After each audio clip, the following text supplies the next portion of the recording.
Hello. Hi, it's Stephen. Katie Hi, is Stephen. How are on you? her way. She will be Oh, here less than a minute. you're amazing. How are you? Well, I am excellent. Thank you. Thank you guys so much yeah, thank you for saying yes to this. Oh, you're very welcome. She'll be right here. Okay. Oh my God. Oh my God. Okay.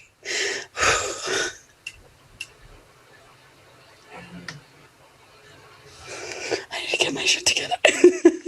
Okay. Okay, just breathe. Just breathe. Okay.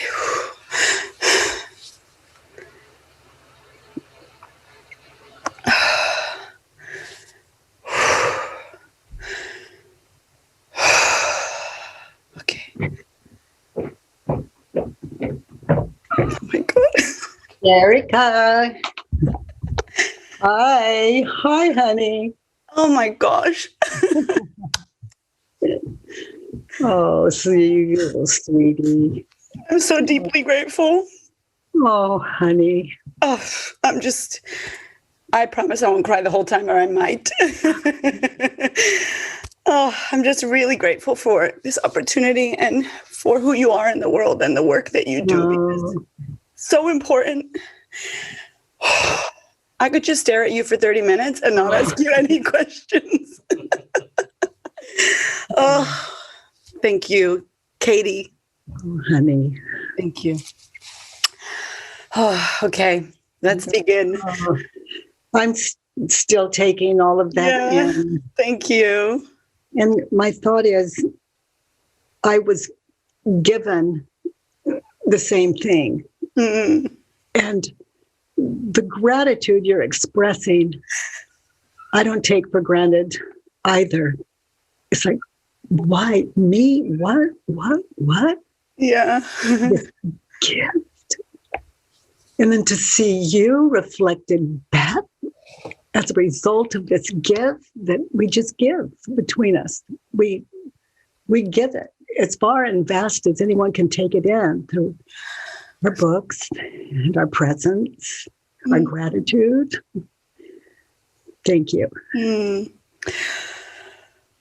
Thank you for that, because that just means the world. And, you know, I was joking with my audience, my Instagram audience, and all of my amazing clients that I would meet you one day, or I would have you on the podcast. And when it finally was able to happen, I just was in this space of it never needs to happen. I'm already grateful that it could possibly happen.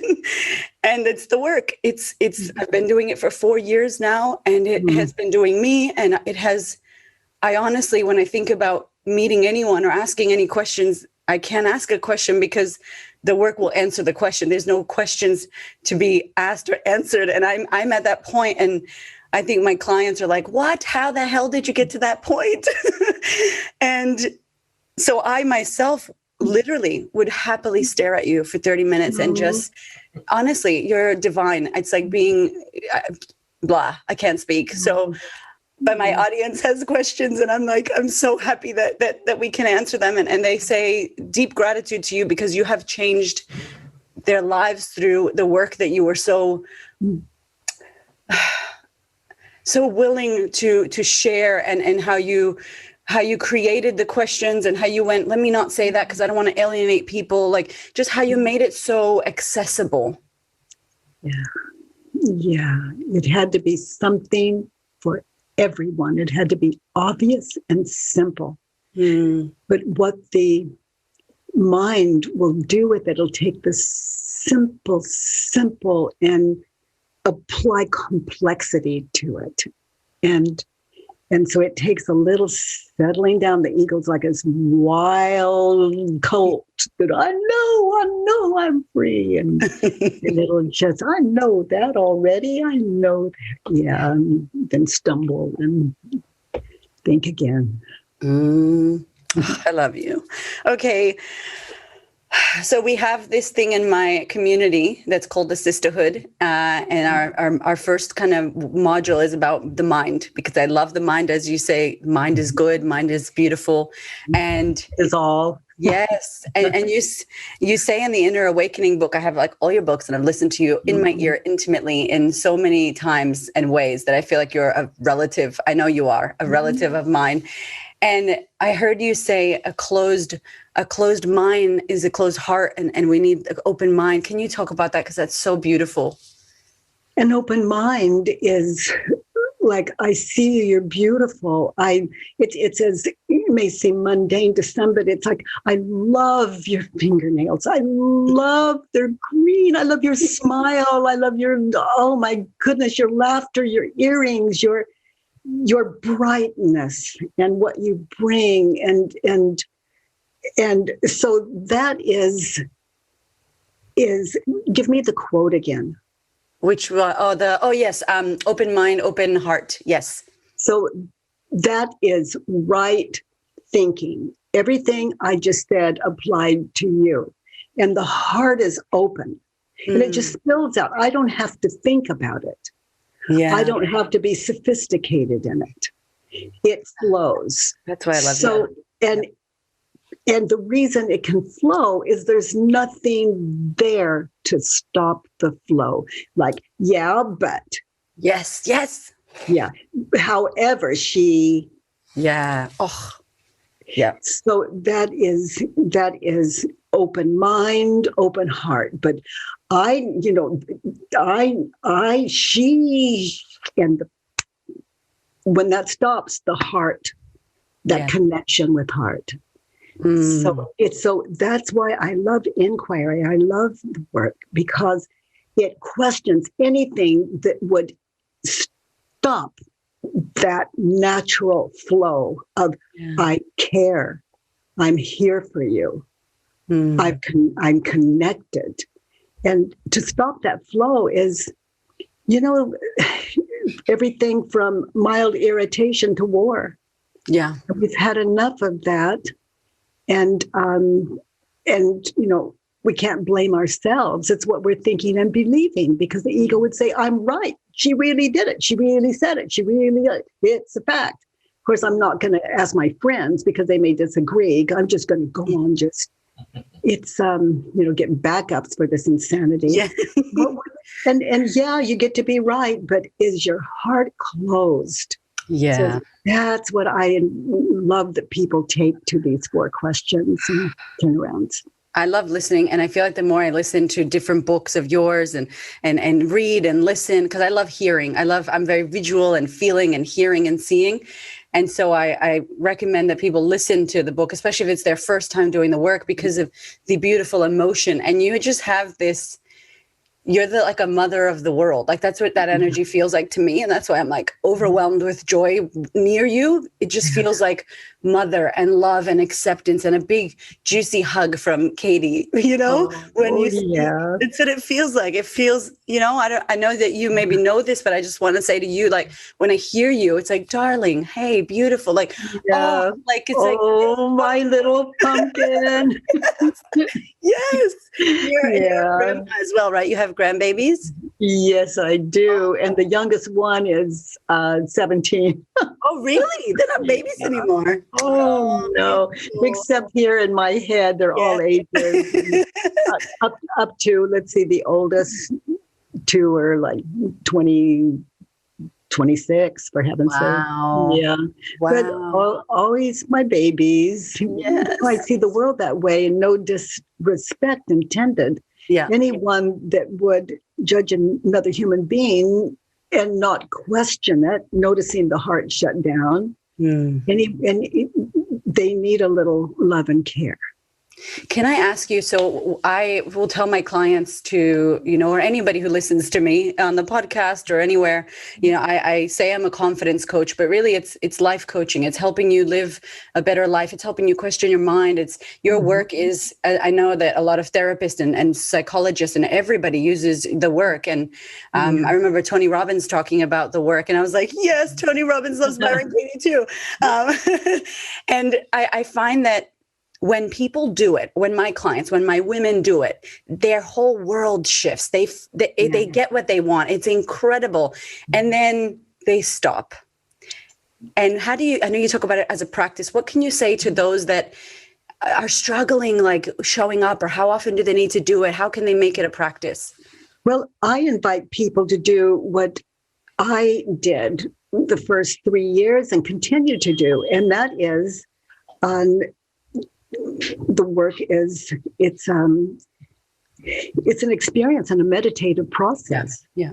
Just to fill in one of those judge your neighbor worksheets, or just one belief at a time. Like, he doesn't understand me, and you feel the energy there. He doesn't, and you just feel it, whether you're thinking it or telling someone, and to just write that one thing down on paper, and then go to thework.com and download a one belief at a time worksheet. And then we have to remember the questions, just download until it becomes natural. But to do one of those a day and just meditate in these 4 questions, like, he hurt my feelings, is it true? And just in writing, that written meditation and stillness, bringing mind into the world on paper. And it's so powerful.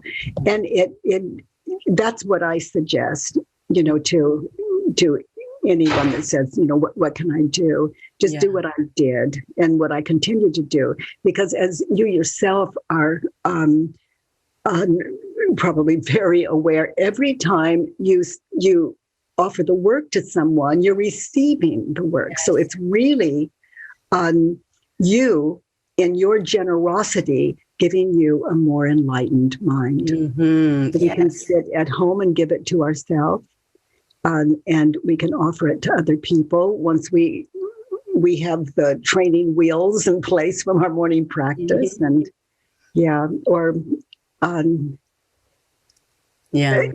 honey, that's what I I love it.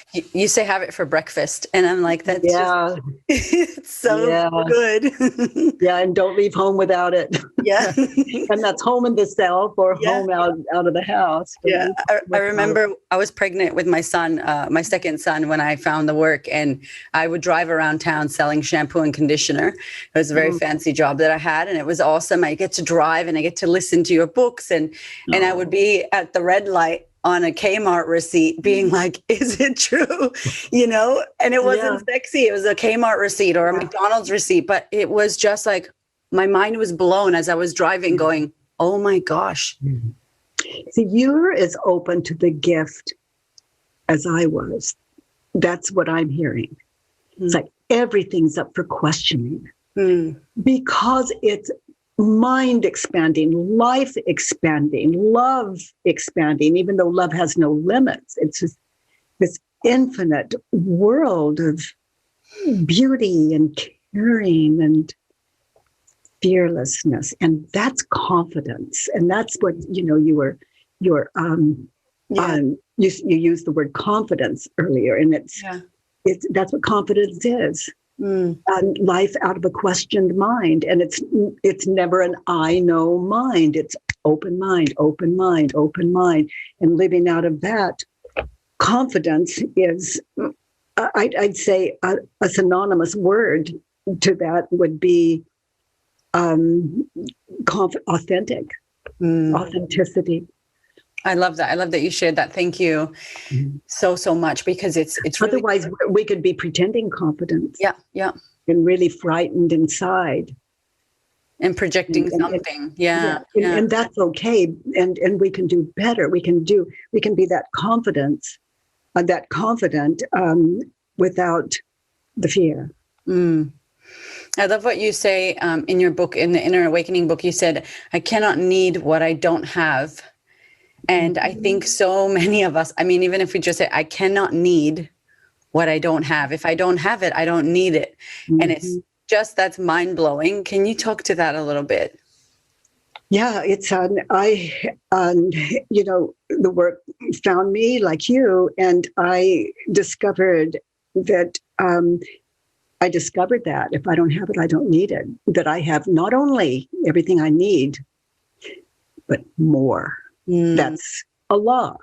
More. If I've lost my home, I've lost my children, I've lost everything, lost everything but the terrible clothes on my back, barely, and I'm sitting on the curb, other than what I'm thinking and believing, am I okay? Yes. And then when I get quiet, there are, in that curb I'm sitting on, there's the sky, there are clouds, there are people passing by, there's laughter, they're laughing.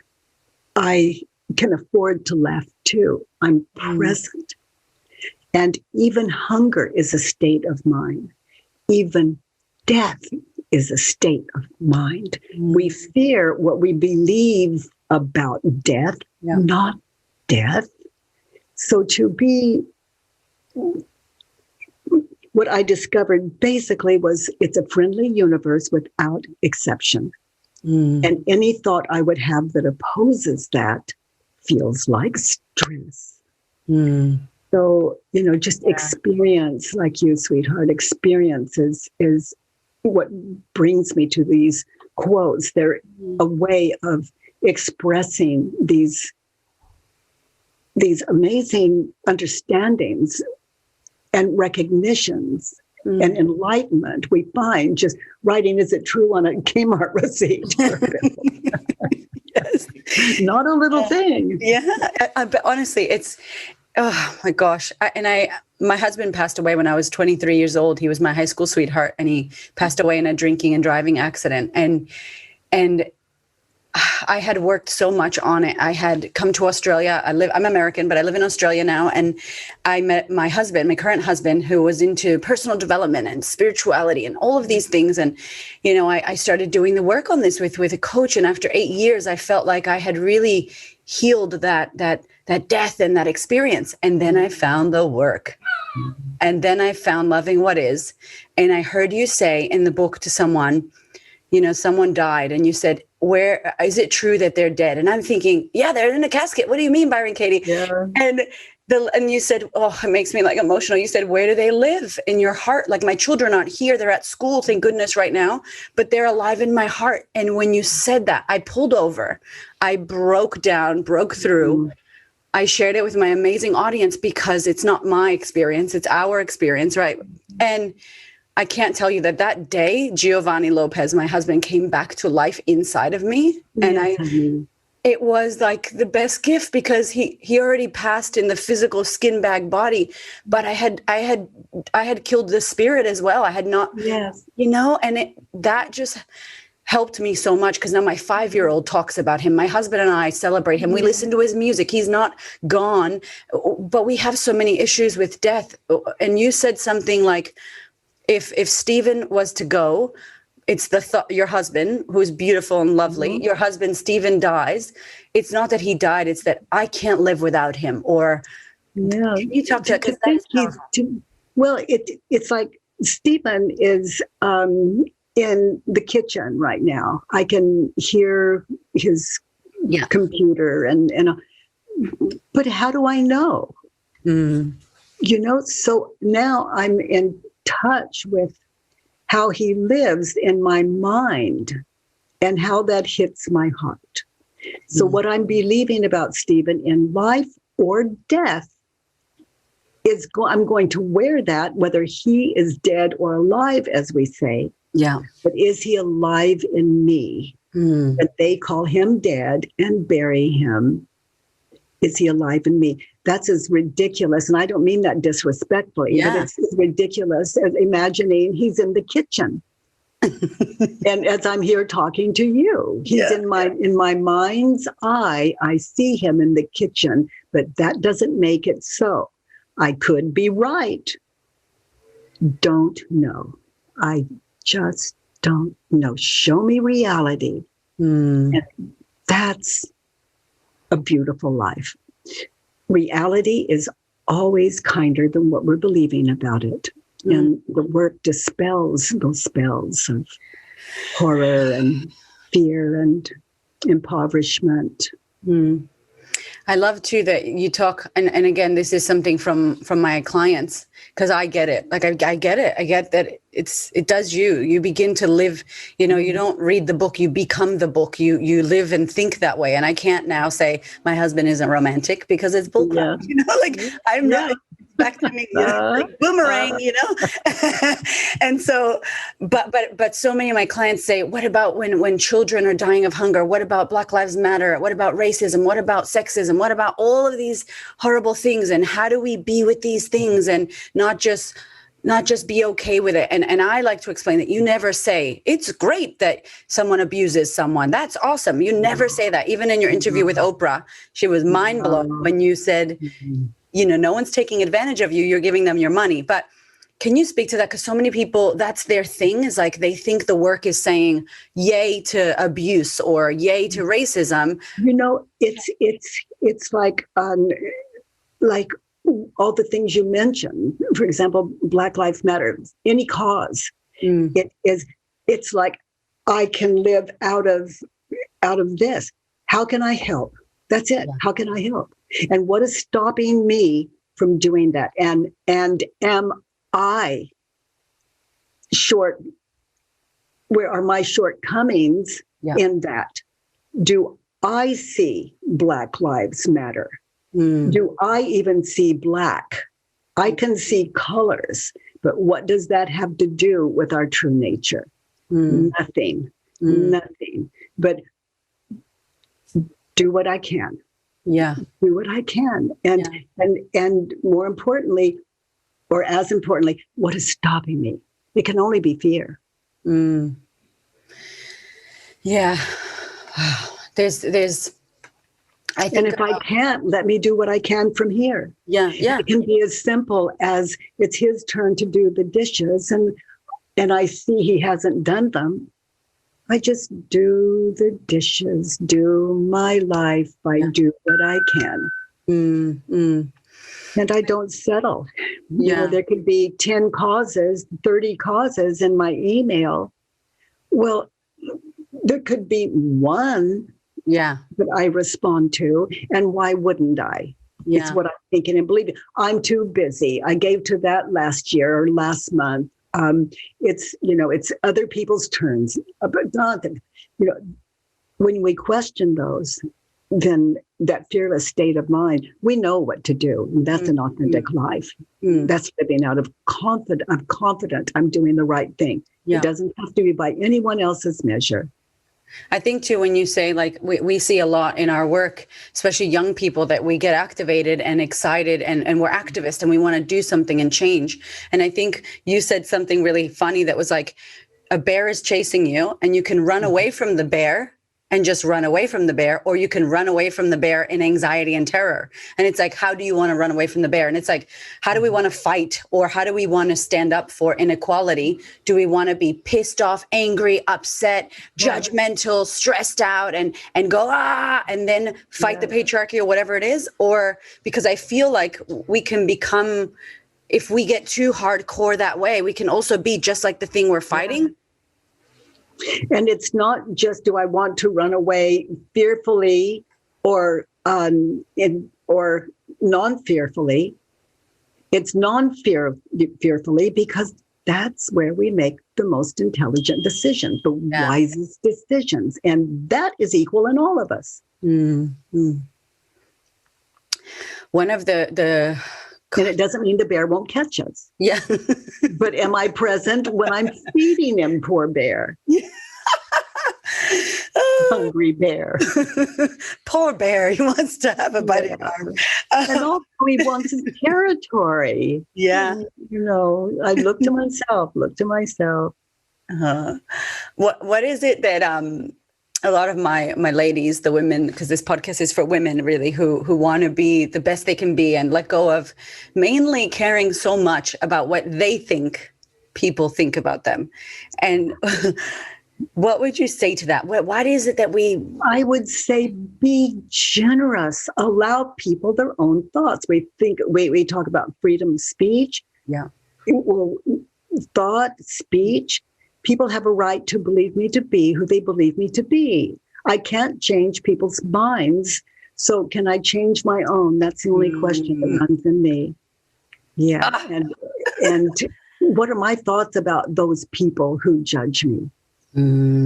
those are the ones to work if I don't feel connected. Also, they may say things about me that are true that I haven't discovered lurking in me, that I'm in some kind of denial over. So those people are my teachers. They can bring up things. I mean, what is worth going to war for? Something I would defend, something the ego would defend. Yes. And I think you said that when you were talking to Oprah, you said that there's no war. There's only war when you defend. The first defense is the first act of war. Yes. Yeah. So people can think and be and do, and you don't have to pick up the racket and hit the ball back. It's like, well, if I want to give a gift, I just let them keep what they're believing without trying to strip it from them. That makes up their identity. That's their path. So to give, like if someone judges me, I give them the gift of not interfering with who they see me to be. And they rarely stop and ask me any questions. They just go on with what they believe. But if they ask me, then we could have a discussion, but I'm not invited in the scenario that I'm thinking. They just will write what they write and think what they think. The people who read it will think what they think. Yeah. That's the worst that can happen. I love and that. what identity am I protecting? Yes. What's up with that? Yeah. I heard that you had been doing the work with kids, and I have a lot of moms who listen and who struggle with motherhood and what is, struggle. My clients, the biggest thing they come to me with, I always know they're going to come to me with the sock story that you talk about. And they're like, I don't understand the sock story. And, I know that you did it with kids. How can we do the work with children? How does that work? When the work is deeply in us, and we can respectfully, when oh my goodness, what's an example of that? Gosh, my mind's going blank, but to live out of inquiry. Is the best example for our children they'll ever have. Yeah. And they come to trust us because we're trustworthy. Yes. So do the work, people listening, do the work and model it to your family and your children. Yeah. Judge your children, write your thoughts down, ask more questions, turn it around and try those turnarounds on. The turnarounds, the tricky, so many of my clients are like, this is so tricky. But I think, again, like you said, if you practice it, if you allow yourself to, air quotes, mess up doing the work, which you can't, that in itself is its own lesson. So I think it's really committing to doing it. And always question the judgment. Always question the judgment before you turn it around, because questioning out of those 4 questions gives you the enlightenment, a more open mind when you do get to the turnaround. And rather than self-incrimination, it's enlightenment. Yeah, because I think you can go, oh, is it true? No. Okay. Can I know for sure? And then it's like, that's not the right kind of energy, because it's rushing. And even for me, when I first started, I was not doing it as a meditation. I might have been at the red light with my Kmart receipt, but I wasn't there for 5 minutes or, closing my eyes. And now when we do it, and I can't wait to become a facilitator as soon as we can fly, I'm coming and doing it. I believe in it so much. Have you noticed that,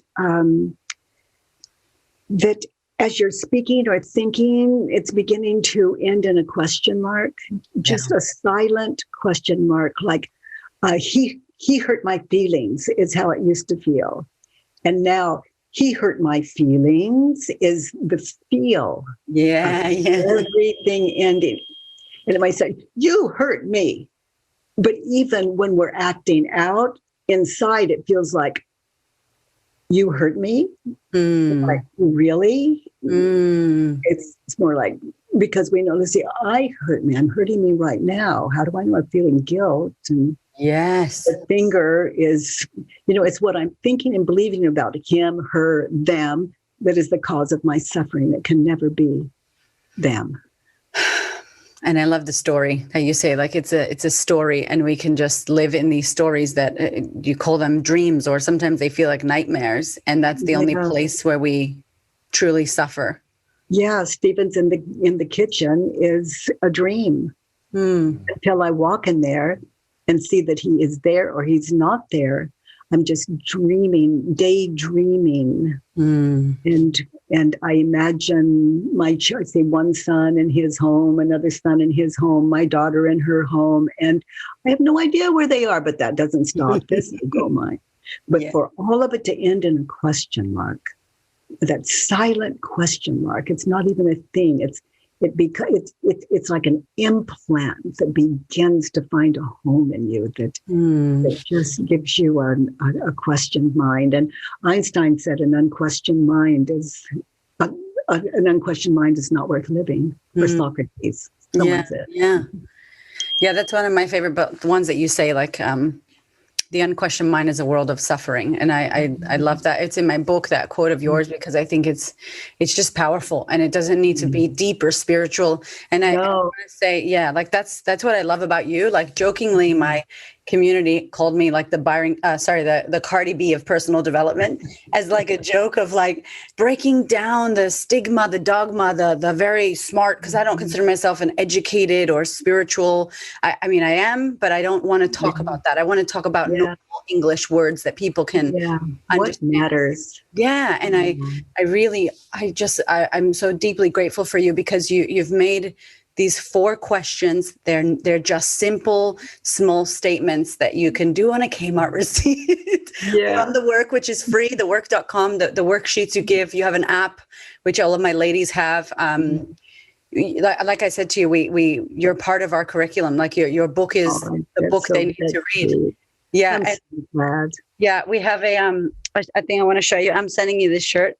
It says, "Have you Byron Katie that?" I love that so much, because I can ask myself if I Byron Katie that, because even names aren't personal. It's like, have you Byron Katie that? And it's a verb. It's a verb in our community, and they look at me like, roll their eyes. I'm like, go get out of my face. Go get on the paper. Go do the thing so that you can find your own answer. I know that you don't have too much time, but I just wanted to see if we could do a little like rapid fire thing. I wanted to ask you, what's your favorite book? Do you have one? Oh, the book of, this may sound arrogant, and it doesn't, I don't experience that way, but the book of me. Yeah. I love that. The book of me. And I'm reading it all the time. He, this, she, that, they, this, they, that. The book of me. And is it kind? Is it worth experiencing? I love you. Okay. Who is your biggest mentor or inspiration? Or I know you talk about Buddha a lot in A Mind at Home with Itself, but do you have one? Yes, I'm my own role model. Yeah. I know suffering. I know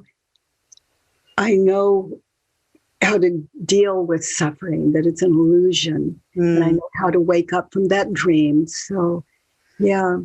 I knew you were going to say those. I'm like, yay. I love you. My own personal experience. Wow, what a book. Yeah. And we all have the book we need. We're living out of it. They are what we refer to as memories and aspirations and so good. Do you have any daily rituals or things that you do to keep you in a practice for yourself? Because I know you speak a lot and you're out in the world serving, and also in the world serving. Some of the rituals you do you have any? I brush my teeth. I get out of bed without an argument, a self-argument. It's effortless. I brush my teeth. I put in my contacts. Contact lens, and I shower after my contact lens.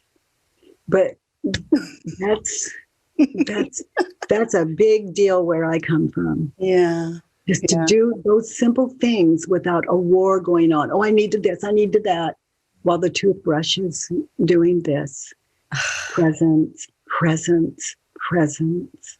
And soap in the shower is not just nothing. It's personal. Yeah, present.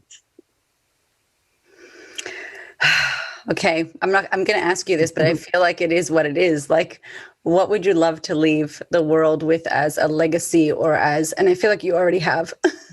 But yeah. Yeah, I if I ever existed, anyway, without that, the 4 questions and turnarounds. Yeah, that's, I would love that they continue to live in you and that it continues to move. Everyone has a right to freedom. Yes. They give freedom, that is for sure. Mm. I know that you've been doing, we're going to finish up because I know you have to go, and I appreciate just every second of your time. I know you've been doing the work from your beautiful home on Zoom, and I've attended one, and my clients and students have come. How has that been for you, you were traveling so much, and now to be home and serving millions of people? How does it feel? Yeah. It feels right. That nothing can stop any of us from giving the value that we have. It's so good. Katie, thank you so much. And if the internet collapses, the thing I can leave is to love every human being that comes to my mind without a mean-mindedness that doesn't meet, is it true? The world lives in me. That's my world. The world lives in you. That's your world. So if we want freedom in our world, then we all have that power. You're the best. Thank you so much. Well, thank you for your life and your presence and for gifting these questions in the world. Thank you, beloved. Thank you. Be well. Thank you.